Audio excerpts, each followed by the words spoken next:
And joining us now on the debate, Craig Alexander, Chief Economist with the TD Bank Financial Group. Susan Eng, Vice President of Advocacy for CARP, the Canadian Association of Retired Persons. John Soutsos, Senior Financial Consultant with the Investment Planning Council. And Charles Campbell, Research Department Head at the United Steelworkers Union. And it's good to have you all around the table today for a discussion on one of the most interesting issues in this election campaign. Had a lot of debate about that.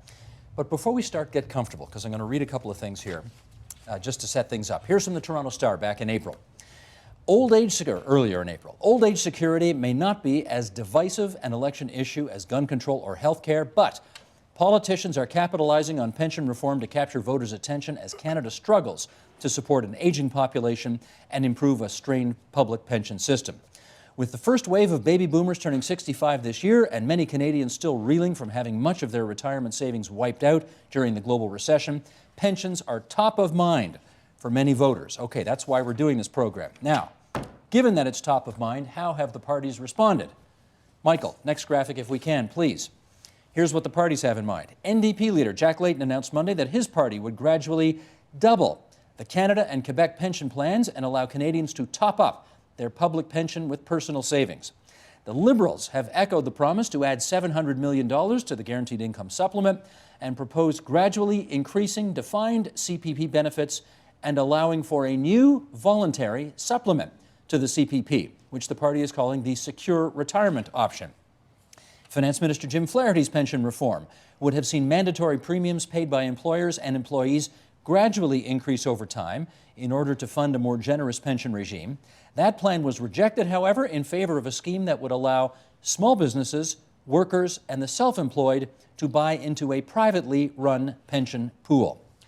So, lots on the table to consider as we go through the party platforms, and let's start with the Conservatives' plan. John, to you first. The Conservatives have come up with this thing called the Pooled Registered Pension Plan. You know about it? Yes. How would it work? To me, it sounds like a group RSP, and for that reason, I don't see the merits of it whatsoever. Why allow the government to get more actively involved in people's personal finances when there's already an instrument in place to allow people to do that through their employers? Charles, do you think it would be helpful in eradicating poverty when seniors get older? It could certainly not play a major role. I think I would agree that it's not very different from the group RSP. There could be certain pluses, but it's not really anything to match the scope of the challenge that's facing us. Craig, what do you say? When we look at the vulnerable part of the population, it's not the Canadian workers as a whole. When you look at it, what we have is a situation where probably about 20-25% of workers aren't going to save adequately for retirement. And when we look at it, the current generation of retirees is doing very well. But when we forecast forward and we say, okay, so people that, those born in the 80s and 90s, what's their situation going to look like? Well, really what we're talking about is middle-income Canadians could see maybe 35% of them not getting adequate income replacement. And that's basically replacing 60 to 70% of your income. So there is an issue here, but it's not the population as a whole. And I think that when we look at the underlying vulnerable population, it's really those that don't actually have an employer pension plan. So ultimately, there's merit to all of the options. And I think it's great that all three parties are talking about it because, quite frankly, this is a pressing issue.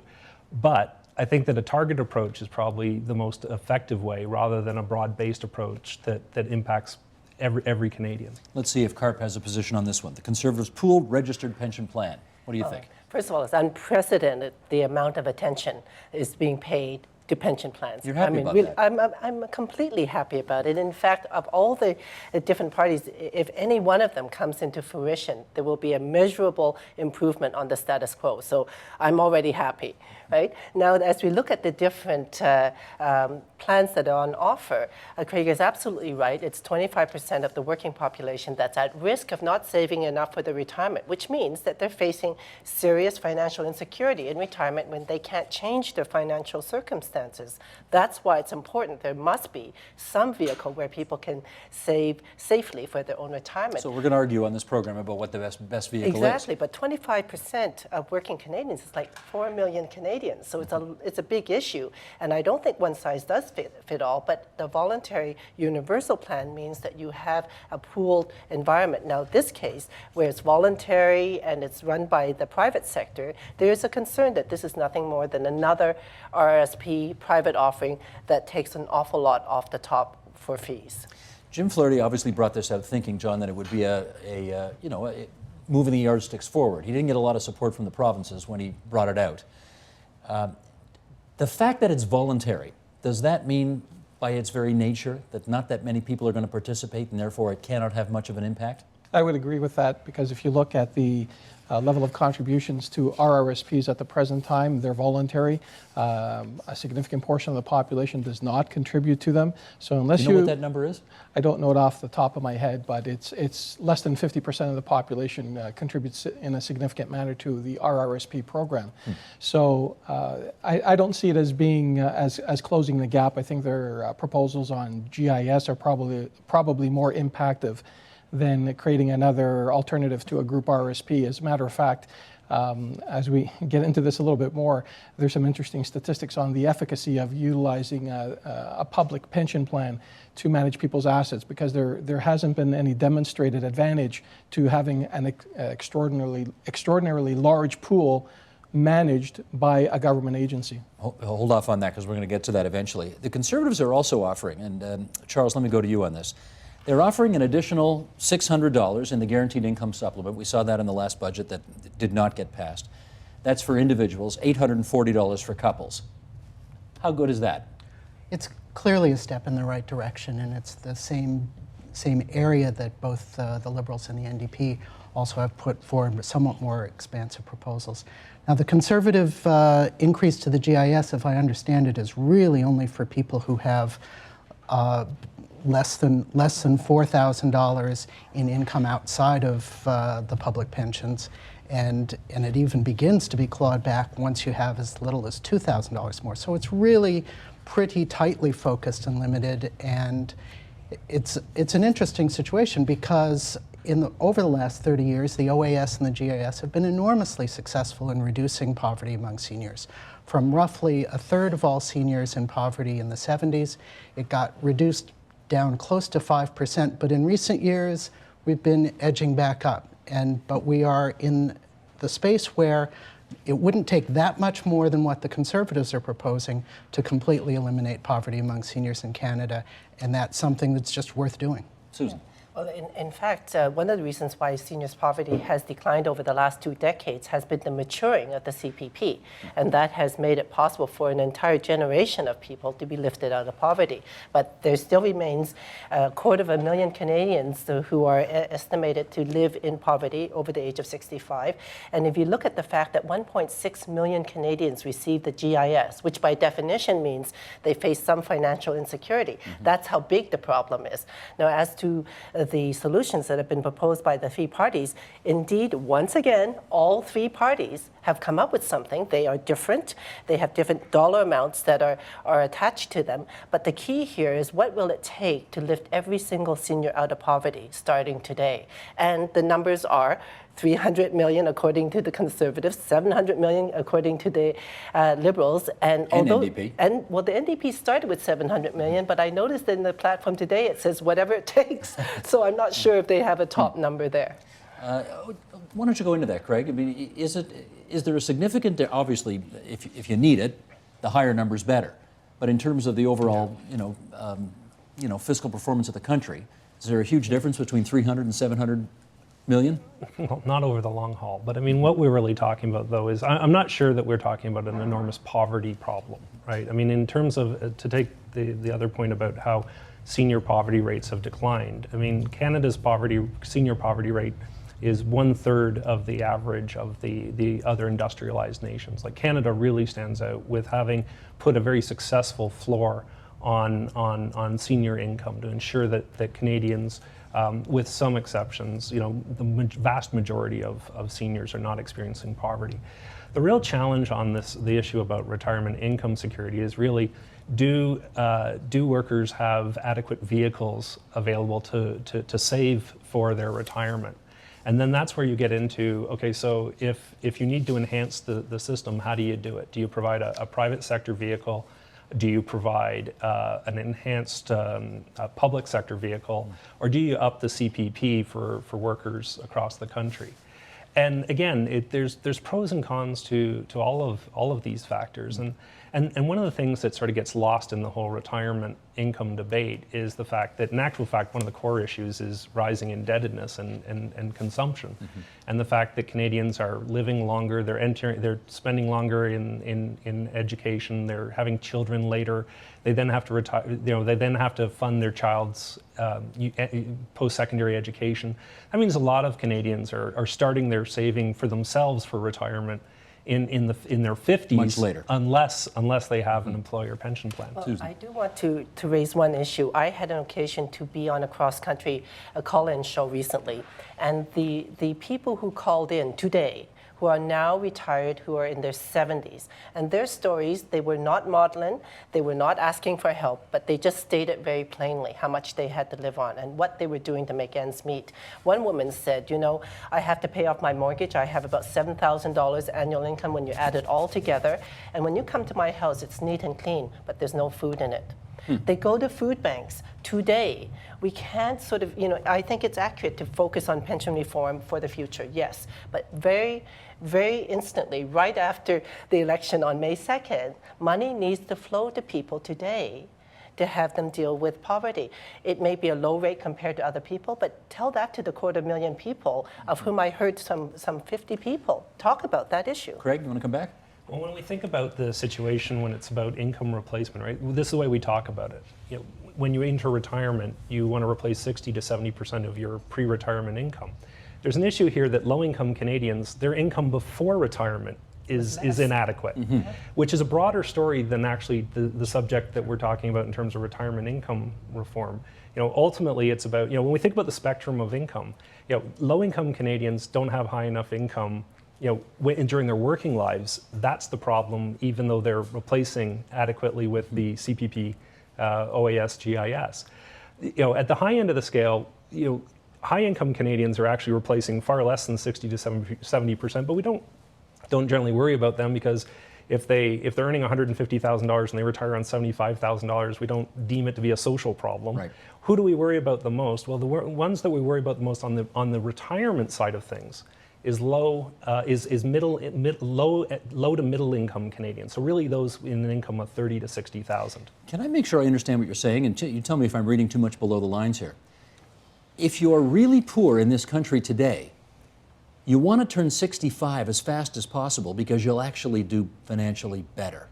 You could with the Social Security system today. If you have an income of, let's say, around $28,000 and you hit retirement and you've fully contributed to CPP over your working career, your income replacement with OAS, GIS, and CPP is about $17,000, which is roughly in line with what normally you have a drop in your living in your expenses when you stop going to work. You don't have transportation costs or the clothing costs, etc. So you tend to see a reduction. So generally there isn't perceived to be a problem. In fact, some individuals might actually be better in retirement. We heard from 50 people, none of them had $17,000. And this is, we need to realize this is a reality today. And I understand the fact that when we're creating policy going into the future, which is the most important target, but I think there is a separate category here, even in this election, where we're focusing on those people who are living in poverty today. Okay, let me focus, John, you on the Liberal plan, which is to top up guaranteed income supplement by $700 million, and then in addition, this voluntary, where did I write it down here? The secure retirement option, which is a more voluntary supplement to the CPP. It's a mix, obviously. You might expect that from the Liberal Party. It's kind of a little of this, a little of that. What do you think? I don't like it. I'll tell you why I don't like it, and that is the SRO is another group RSP proposal. That's not what really bothers me about it. What really bothers me about it is the implication or in the insinuation that somehow this is going to be better for people than people managing their money on their own through either group RSPs or through their private RSPs. He mentioned high fees. Well, the reality is the CPP... Who mentioned? Mr. Negative? Yes. Mentions high fees. That's right. So Okay. he said most RSPs have high fees of 2%, which is not true because that depends on where you invest your money. But let's, for the purposes of this discussion, say that it is invested in mutual funds, which do have embedded management fees in the area of 2% or a little bit more. I did an analysis of the Canada Pension Plan Investment Board's performance over the last decade, and they're performing below the actuarially optimal performance number of 6.2% in nominal terms. I believe the 10-year performance figure is 5.5% compounded annually. Well, the average Canadian balance fund over the same time frame performed at a rate significantly better than that in spite of a 2% embedded management fee. So the implication is one of what I consider nanny-state politics, the finger wagging of the government saying, we know better than you, and so we're going to do it instead of those mean, evil financial institutions. And the reality is that hasn't been borne out by the facts. Charles, you want to come back on that? Yeah, I think that Craig earlier put his finger on where the focus of the problem in this area is. Really, the question of poverty and GIS is one area, and the question of what to do with more middle-income folks and replacing their retirement income is another. And it's people who don't have good employer pension plans where the issue is, and we have to look at it. I mean, at the Steelworkers Union, we've made a priority for decades of trying to make sure that all of our members had good, strong pension plans, and many of them do, but many of them don't. And at the moment, we feel like we're going uphill on this. And to say that the solution is going to be for unions like us to negotiate pension plans for everybody isn't realistic. That when the Canada Pension Plan was brought in the 60s, it was consciously kept at about 25% replacement level with the idea that employer pension plans would fill in the rest. It hasn't happened till now, and if anything, we're fighting a rearguard battle as more and more people are losing their defined benefit plans. I think the best way to replace it really is by moving the CPP up substantially. The NDP is saying to double it. What Mr. Flaherty was saying a couple months ago was a very substantial improvement and looked extremely promising. And he Let's see what Susan says about that. I was watching that very, very closely. He didn't say substantial. We took heart because it was an enhancement, but he said modest, and it would have been very small, 10% at best. I think the issue here is to remind ourselves that all three parties have accepted the principle that a large pooled fund is better than people trying to doing it on their own. And indeed, people have not taken up RRSPs. Why? Maybe they don't think ahead, but there's some $80 billion out there of investment room in RRSP, tax-deferred room, that is not being taken up. So does a voluntary measure, individual measure, really, if you have more of those and just yell at people to do more for their own retirement, you think that's enough? Well, but no, you've said there's an option, is that there is this option of a larger plan. So if you prefer to go to a larger plan, you can. That's what it does. It doesn't force you to get into the larger plan. But you've said a larger pool is definitely the way to, and I don't think this guy, he's not signing disagrees. on to that. I see that Yeah. because he works for an industry that sells you individual plans. It's wrong on so many levels, and it begins with the fact that increasing CPP is a payroll tax, and that's a job killer. And what we need in this country are more jobs. And we don't need to be giving money freely to everybody, because the reality is we have limited resources, and the government's job is to determine the most efficient use of those resources. There are diseconomies of scale when it comes to investment management. This is a fundamental accepted wisdom when it comes to the investment industry. The larger the pool becomes, the more onerous it becomes to manage effectively. The CPP is reliable. It does not cost a fortune to administer. I'm not sure if you're 20 years old today, you're going to rely on it when you turn 65, but people who are in the neighborhood think the money is going to be there for them to have when they need it. It won't be enough to live on, but it'll be something. How come you're dissing it so much? Because reliability has not been proven. They've underperformed their internally stated benchmark of 6.2% in nominal terms over the last decade. They haven't had to pay out the investment income up until now. They have another 10 years to ride before that has to happen. So in effect, it's like someone who's 55 years old and have 10 years before they have to start drawing money on their retirement pool. That's the position the CPP Investment Board is in right now. And the reliability is going to come into question 10 or 20 years from now to see how reliable exactly is it going to be. Craig, stand by, because I'm going to read this from the Fraser Institute. which I think you'd probably sign on to. Yes, Here we I'd go. sign. The reality is the Fraser Institute says that the CPP is not risk-free or as low cost as advocates of expansion pretend. The Canada Pension Plan Act governing the CPP includes an automatic mechanism to adjust the benefits and contributions to bring the plan back on track if at any point it is no longer considered sustainable in meeting its obligations. Every 3 years, federal and provincial finance ministers must review the financial state of the CPP and provide recommendations to the ministers as to whether benefits or contribution rates or both should be changed. Hence, there is risk. There is no guarantee that the CPP will deliver what is expected. Okay, Craig, what do you say?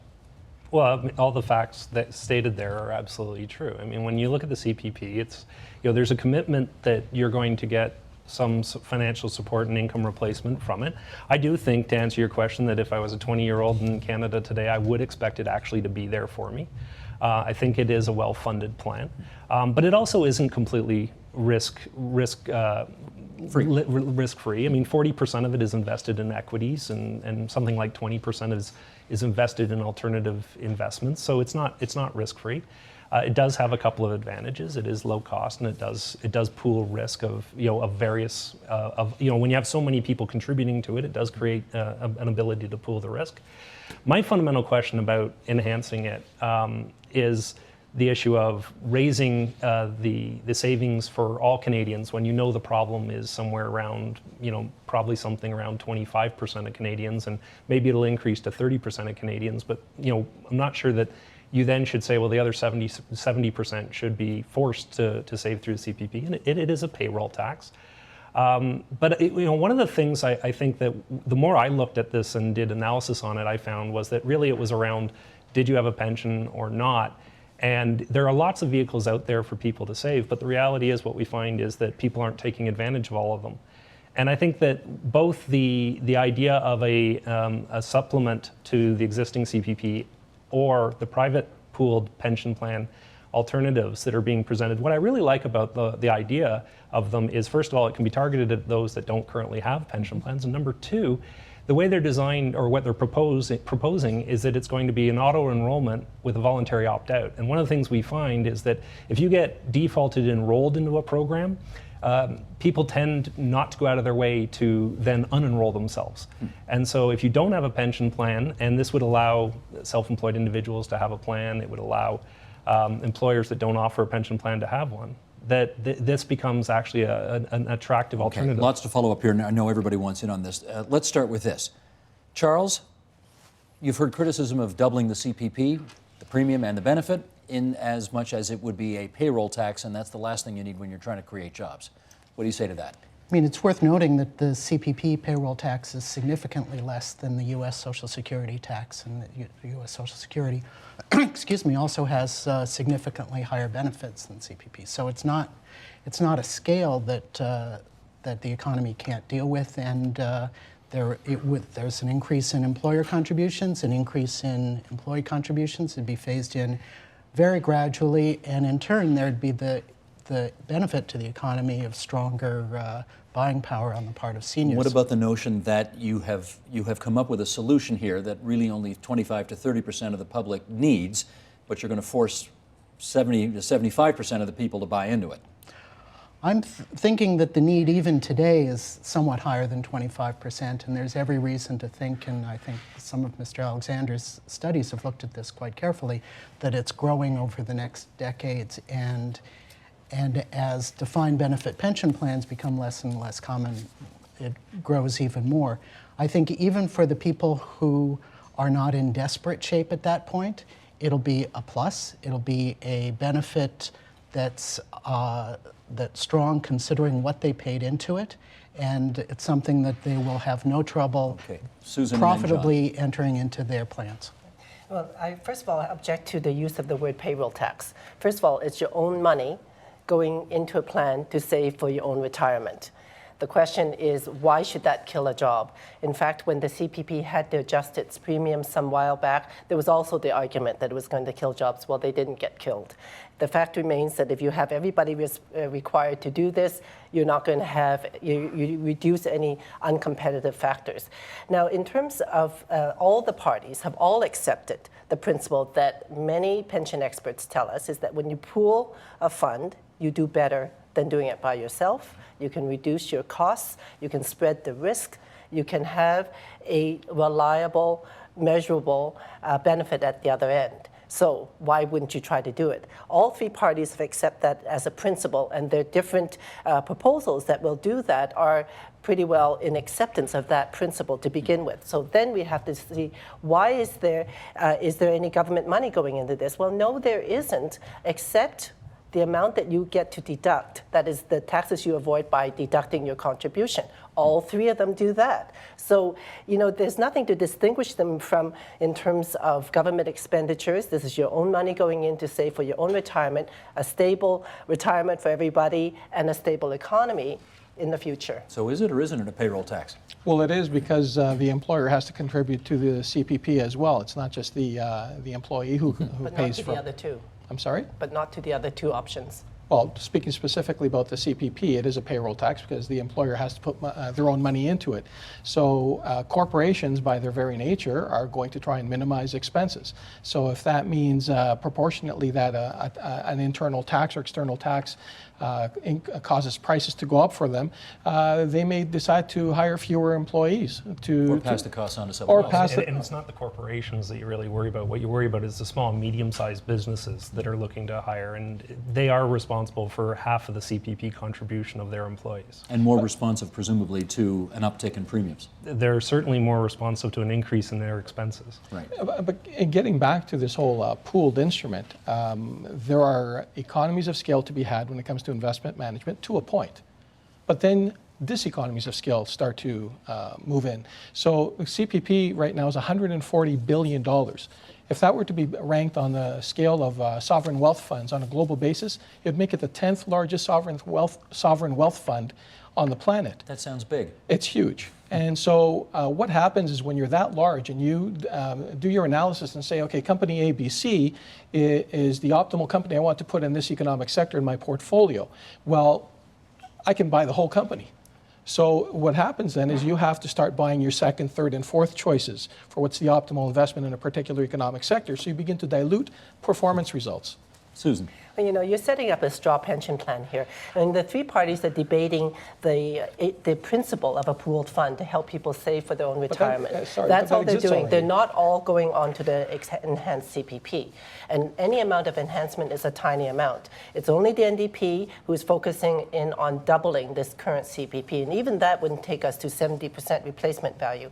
So we're only talking about two voluntary plans that over and above the CPP, one of them administered by the CPP, not commingled with it, and the other with the private sector. So those two are options also on the table. Also, one of those two will be more likely to come into fruition come election day. So let's talk about that. The pooled fund, a safe instrument, reliable, adequate retirement income on the other end, voluntary, auto-enrollment to make sure that we have a critical mass of investment. What's wrong with that? Well, what's wrong with it is the group RSP already exists. And my experience with group RSPs is they're excellent in that they allow you to make contributions to your RSP before your taxes are deducted at source. And therefore, it's a very effective tool. Now, It's riskier than that, though. No, not at all riskier. I haven't seen any It's evidence not as risky as the 10th biggest sovereign wealth fund in the world? No, not at all. Really? Well, I just explained that over the last 10 years, the average Canadian Balance Fund, in spite of its 2% management fees, has outperformed the CPP Investment Board. And in terms of risk, that's all determined by your asset mixture. The asset mixture of a well-balanced portfolio is not going to be different than the asset mixture of the CPP, other than for private equity. But the last point I wanted to make on this before we moved on is people who do utilize group RSPs do so for the convenience. At the end of the year, in my experience as a financial advisor, they transfer most of that to the customized portfolio that we manage for them because they don't like institutionalized service. They prefer customized service.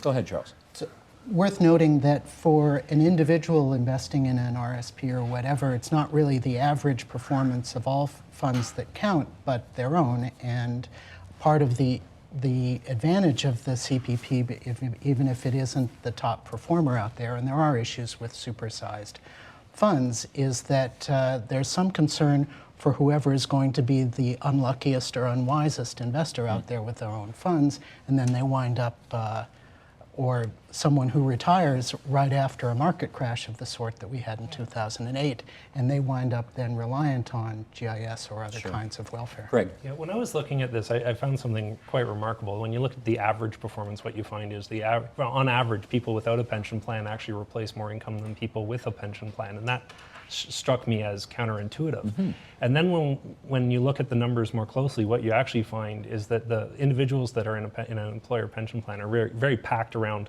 the replacement income that they need, whereas for individuals outside, it's extraordinarily broad.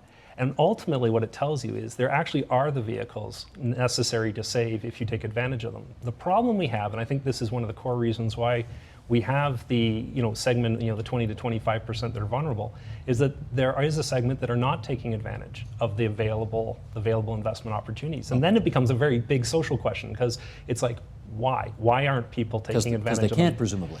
Well, it's either because they can't, or the government just recently ran a task force on financial literacy that I think the pension reform and the financial literacy story fold together remarkably well. Okay, that people may not be aware of all their options. We got about 4 minutes to go here, and I want to bring, you all know Armin Yalnizyan from the Canadian Centre for Policy Alternatives. She had this to say. I mean, we're having this conversation because we're trying to figure out good ways to get rid of poverty among seniors in this country. Here's what she says on that. Today, 5.8% of Canadians aged 65 and older are living in poverty.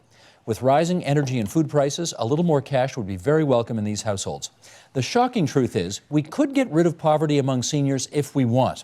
That's not a utopian statement. We are in striking range of that goal, and it needn't cost us an extra cent. The alternative federal budget estimates that an increase, this is the one they put out, estimates that an increase of 15% in the guaranteed income supplement, targeting another $100 a month to those seniors with very low incomes, would be enough to lift most Canadians aged 65 and older above the poverty line. That would cost $1.164 billion. By that definition, this sounds doable. Does it sound doable to you? Yes. It does sound It takes doable. political will. It takes political will. Okay. Craig, what do you say? Is this doable? No, I agree. And I mean, even with the increase in poverty rates that we've seen amongst seniors, they're still remarkably low by international standards. I think that a very strong case could be made to increase OAS, GIS to help low-income seniors. I mean, ultimately, we want to have the Social Security floor in place. So ultimately, I think it is a good idea. And then I do think that even a broad-based approach towards retirement income reform would be good. It doesn't have to be one or the other. I mean, you could put some increase on the CPP and provide some other options. Do we have $1.164 billion to eradicate poverty among seniors in this country? You have it this year. You'll have it next year. The question is, will you have it in 25 years as the baby boom population goes through the system and demands more of the government's income for health care and elder benefits? So in general, I agree with the principle of increasing the GIS. But I think there has to be a very good analysis done as to what the cost would be over an extended time frame, like 20, 25 years. You may even want to consider an alternative proposal, and that is that since today we have generally better financial literacy, and I agree that there has to be more financial literacy in the system, I think the people who are 65 today, I think they deserve to have more money right now.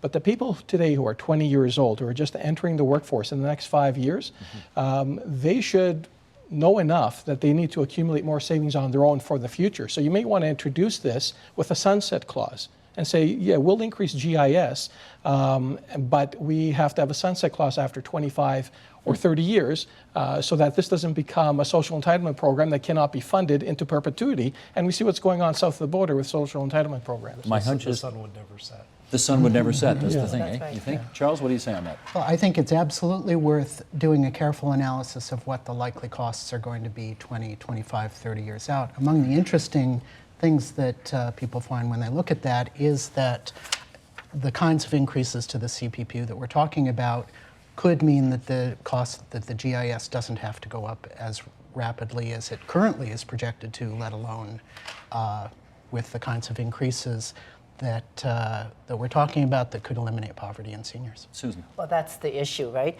We have to set as a value and a benchmark in this country that we will try our best to make sure that no senior, no person in retirement lives in poverty.